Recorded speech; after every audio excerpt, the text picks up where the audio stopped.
Hey guys, March 13th of Bite Size Bible in a Year chronological edition. We read Numbers 3:21 through 5. Hey, if you are not caught up, it's all right. Do not accept any shame.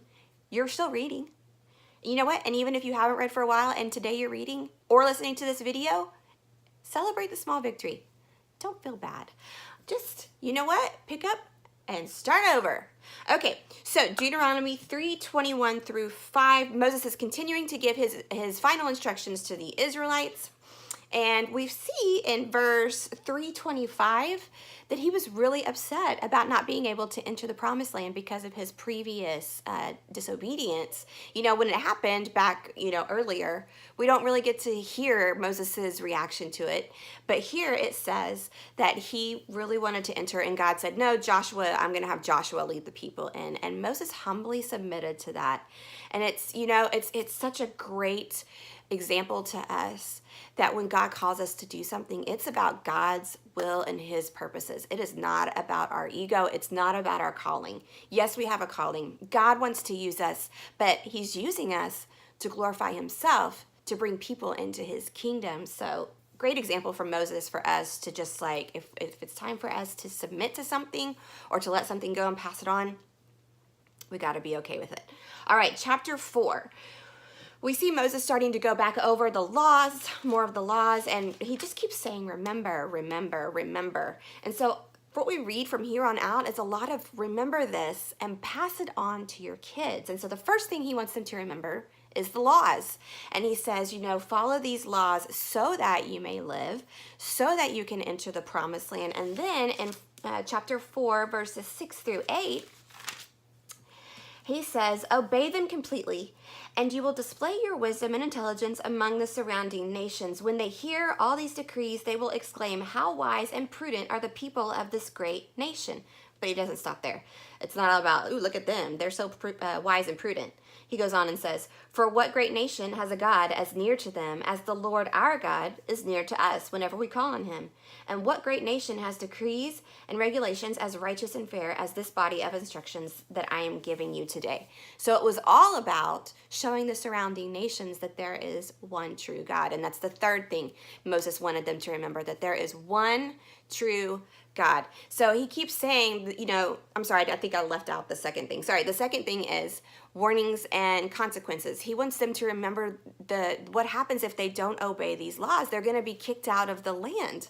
And so they have to make sure that they're following these laws so that they can stay in the land, but also so the surrounding nations can see the one true God. And like I said, that's the third thing that Moses told them to remember, is that there is one true God. He kept saying, be careful, watch out, make sure you're following the laws, and don't be swayed by these other seductive calls into worshiping other gods, which we find out that they're going to do later. But he's saying, be careful, there is one true God. In 4:39, he says, so remember this and keep it firmly in mind. The Lord is God both in heaven and on earth, and there is no other. He said that God showed himself to the Israelites so that they would know that he is the one true God.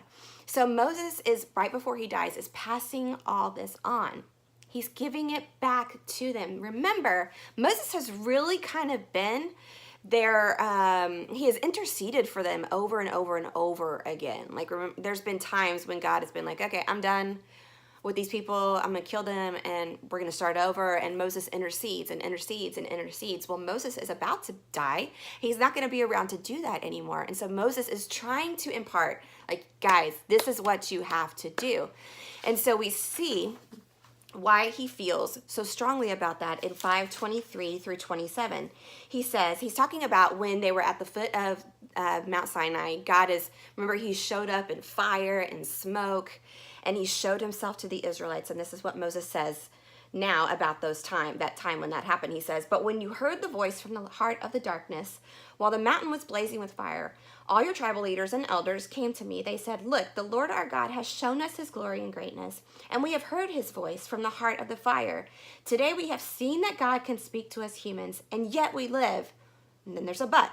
But now, why should we risk death again? If the Lord our God speaks to us again, we will certainly die and be consumed by this awesome fire. Can any living thing hear the voice of the living God from the heart of the fire as we did and yet survive? And here it is. Go yourself and listen to what the Lord our God says. Then come and tell us everything he tells you, and we will listen and obey. They were afraid to get too close to God. And so really Moses was this in between, and now Moses was removing himself, and he's already seeing the writing on the wall. Like, yikes, they're afraid to get too close to God. And so my question to you, and that made them ineffective, right? Because they had kind of this secondhand faith that when temptation came, they didn't do hot. They weren't too hot at it. You know what I'm saying? Like, temptation overcame them time and time again. And so my question to us is, are we afraid to get too close to God, to let God into every area all the way in? Maybe we're afraid of what he might ask us to do. Maybe we're afraid that he's going to make us confront something painful and deal with that inside of us. Maybe he's going to make us stop doing something or start doing something. I mean, I don't know. I think that's a good question to ask God today is, am I letting you all the way in? And if not, why not? What am I afraid of? Because when we keep God at a distance, we have a secondhand faith, like we experience God through pastors or our spouse or our parents or our teachers or our leaders. And then when temptation comes at us, like the Israelites, we're not going to be really, really great at being victorious over it, because you can't be victorious with someone else's faith. You have to own it.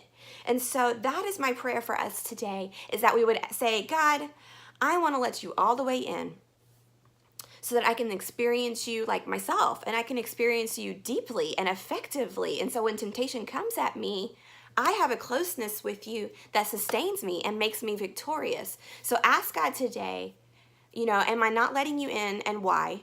And then say, I want to let you in because I want everything that you want to give me. Okay? That's it. Tomorrow, or today, is the 14th of March, and it is Deuteronomy 6 through 9, and we will talk about that tomorrow. Farewell.